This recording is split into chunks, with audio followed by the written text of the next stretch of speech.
Německé 88 mm dělo, jeden z nejikoničtějších dělostřeleckých kusů druhé světové války, mělo zaslouženou pověst smrtící přesnosti a ničivé síly. Všestranné 88 mm dělo známé také jako Flugabwehrkanone, což znamená protiletadlové dělo, bylo hlavním těžkým protiletadlovým dělem Německa a brzy bylo zkráceno na Flak.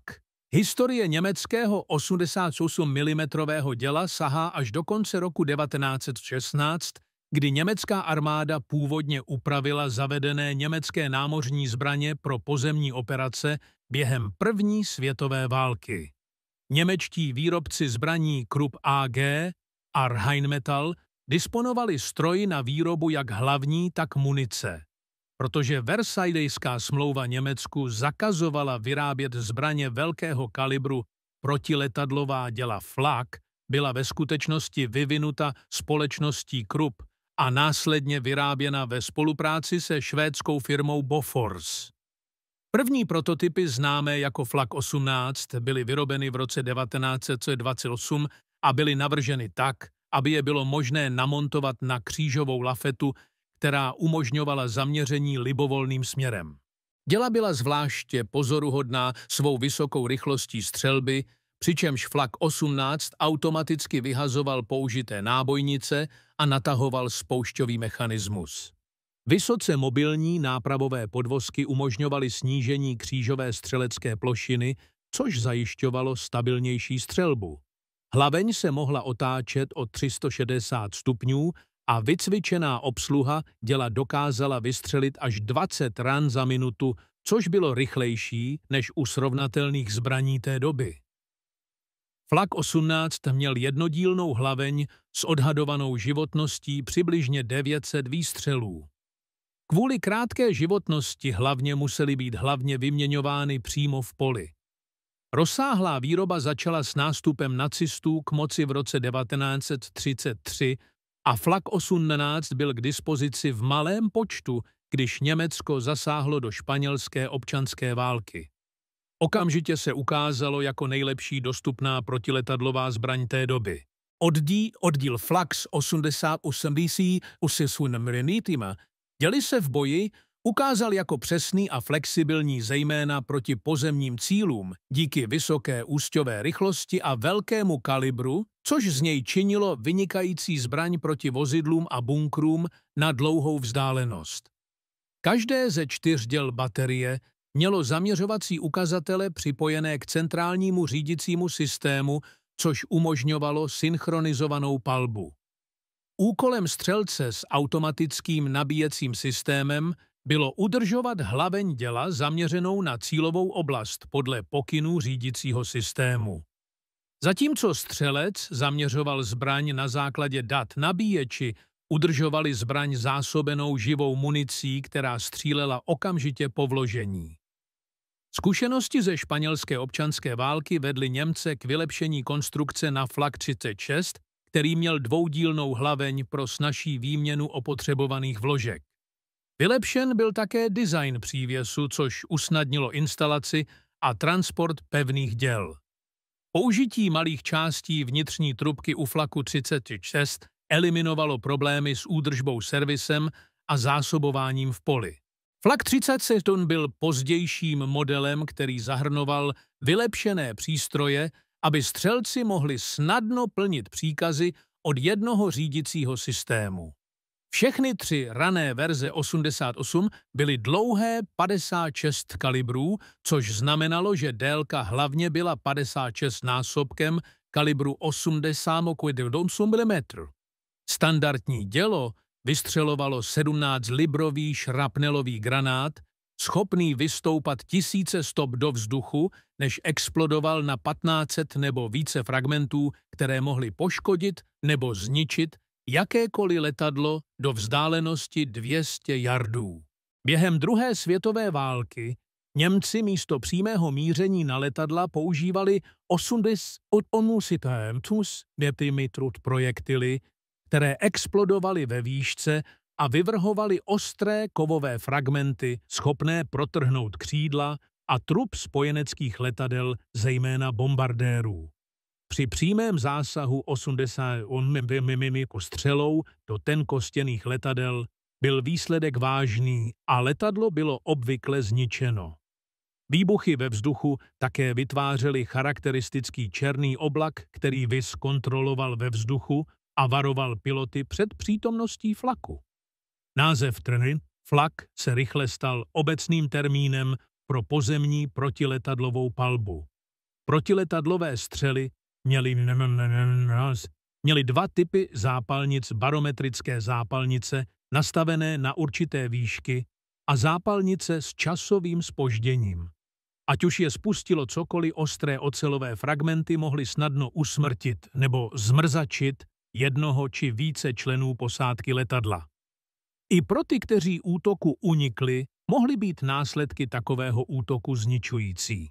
Protiletadlové jednotky byly obvykle vybaveny řídicím počítačem pro střelbu nebo přenosným radarem Würzburg, který zodpovídal za vysokou úroveň přesnosti proti letadlům.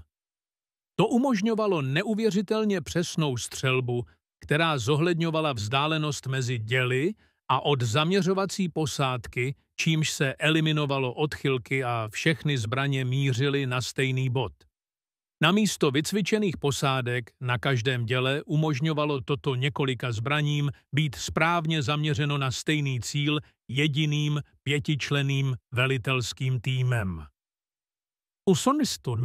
Děla byla použita v protitankové roli proti francouzským tankům během raných fází druhé světové války a upravené verze speciálně vytvořené pro protitankovou roli byly poprvé použity v severoafrické kampani v roce 1941. Všestrannost lafety umožňovala 88 mm flaku střílet v omezeném protitankovém režimu přímo na kolech a mohlo být plně nasazeno za méně než 2,5 minuty. Jak se rozšiřovalo použití děla, rostla i rozmanitost používaných střel. Německý muniční katalog z roku 1944 uvádí 19 různých druhů střel, z nichž 8 bylo vysoce výbušných, 7 bylo protipancéřových a zbývající byly pevné kinetické projektily. Protipancéřové střely byly také smrtelně účinné. Jakmile střela pronikla cílem zpožděná perkusní zápalnice s trasovacím prvkem na základně, iniciovala malou výbušnou nálož. Základní protipancéřová střela využívala chemickou energii spíše než kinetickou. S tvorbou paprsku extrémně vysoké teploty, který se propařil do cíle střela, využívala teorii dutého náboje k průniku pancíře. Obávaný tank Tiger Panzer i používal většinu těchto střel. Němci byli 83 mm dělem tak ohromeni, že již v roce 1936 byly vytvořeny plány na jeho instalaci na tank, který se nakonec stal Tigerem PIM. Zatímco německé 88 mm tankové dělo KVK-36 a protiletadlová děla měla identickou balistiku, tankové dělo mělo jednodílnou hlaveň a tenký plášť. Závěr, stejně jako u jiných německých tankových děl, využíval vertikální posuvný mechanismus namísto horizontálního posuvného závěru používaného u protiletadlových děl. Systém zpětného rázu byl unikátní a zahrnoval dvojitou úsťovou brzdu pro snížení zátěže vozidla. Spoušť tanku byla přesunuta ze závěru na vyvýšené ruční kolo střelce. Věž byla těžká a dobře pancéřovaná, což přispívalo k pověsti tanku jako těžkopádného. Kromě použití elektrických zápalnic, které vyžadovaly 12-voltovou autobaterii, byly střely stejné jako úrodiny protiletadlových děl Flak 1807. Ačkoliv mohlo být v okolí a pod věží uloženo pouze 92 střel, posádky často dokázaly uložit další střely. Přesnost a dosah 88 mm děla v Tigru často vedly k poměru jednoho výstřelu, jednoho zásahu proti spojeneckým tankům a posádkám. Němci také vyvinuli 88 mm, pak 43 jako specializovanou protitankovou zbraň přičemž první exempláře opustili továrnu koncem roku 1943. Brzy se stala obecně uznávána jako možná nejlepší univerzální protitanková zbraň války. Mohla snadno poskytovat palebnou sílu v plném 360-stupňovém otočení a prorazit čelní pancíř jakéhokoliv spojeneckého tanku na bojišti. Většina přicházejících střel mohla být odkloněna charakteristickým silně šikmým čelním pancířem děla. Hlaveň byla vyrobena ve dvou částech a závěrový mechanismus byl poloautomatický. Maximální dosah děla byl 1550 metrů, což umožňovalo jeho využití jako podpůrného polního děla i jako protitankové zbraně. Pak 43 byl upraven a namontován na tank Tiger II. Tento obávaný tank byl navržen tak, aby nesl 40 vysoce výbušných a 40 protipancéřových střel a poprvé se objevil v boji na východní frontě na začátku roku 1944. Pak 43 byl také použit jako samohybné dělo v různých konfiguracích, zejména Nashorn nebo Nosorožec a Ferdinand. Ten byl nasazen do bitvy u Kurska v roce 1943, přičemž podle některých zdrojů bylo použito 89 kusů. Podle některých zdrojů Ferdinandy zničily 200 sovětských tanků navzdory počátečním konstrukčním problémům. Přeživší z nelítostné bitvy u Kurska byly značně přestavěny a přejmenovány na Elefant. Pak 43 byl také namontován na Panzerjäger Panther, lidově známý jako Jagdpanther, rychle se pohybující zabiják tanků. Vážil 46 tun, měl kapacitu 60 střel a mohl se pohybovat rychlostí 48 km za hodinu. Dodáno bylo méně než 425 vyrobených kusů, ale Jagdpanther byl nasazen na všech frontách a získal si od spojenců neochotný respekt. Překvapivě měly jak Spojené státy, tak Británie děla s protiletadlovými schopnostmi podobnými 88 mm flaku. Britské 94 mm a americké 90 mm byly oba schopny střílet výše a vynášet těžší granáty. Mnozí tvrdí, že na papíře mohli překonat německé dělo. Obě zbraně však byly větší a těžší.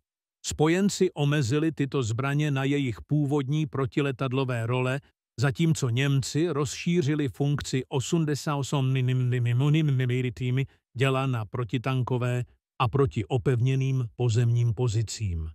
To zase podnítilo vývoj dalších inovací, včetně mechanických nabíječů nástrojů pro nastavení zápalnic a vylepšených systémů manipulace s municí, což značně zvýšilo všestrannost a efektivitu zbraně. Inovativní a flexibilní přístup Němců k prvnímu 88 mm flaku jim umožnil studovat a přizpůsobovat se během války, čímž zlepšili schopnosti protiletadlové palby zbraně a úspěšně ji přizpůsobili pro tankové, protitankové a související pozemní role. To značně přispělo k dlouhodobé pověsti 88 mm děla jako legendární velké zbraně druhé světové války. Pokud se vám video líbilo, přihlaste se k odběru a podpořte kanál pro další obsah. Děkujeme za sledování.